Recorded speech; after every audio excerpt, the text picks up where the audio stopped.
జిల్లా కేంద్రంలోని శాంతినగర్ ప్రభుత్వ బాలికల జూనియర్ కళాశాలలలో కొనసాగుతున్న ఇంటర్మీడియట్ పరీక్షా కేంద్రాలను జిల్లా కలెక్టర్ అభిలాష అభినవ్ పరీక్షల తొలిరోజు బుధవారం ఆకస్మికంగా తనిఖీ చేశారు. పరీక్షల నిర్వహణ తీరును నిశితంగా పరిశీలించారు. విద్యార్థుల హాజరు గురించి ఆరా తీశారు. సి కెమెరాల నిఘా నడుమ నిబంధనలకు అనుగుణంగానే పరీక్ష నిర్వహిస్తున్నారా, నిర్ణీత సమయంలో ప్రశ్న పత్రాలను తెరిచారా లేదా అని పరిశీలించారు.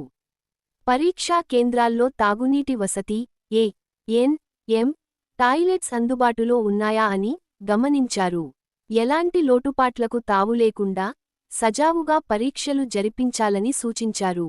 పరీక్ష పూర్తయిన వెంటనే ఆన్సర్ షీట్లు తగిన పోలీసు బందోబస్తు మధ్య నిర్దేశిత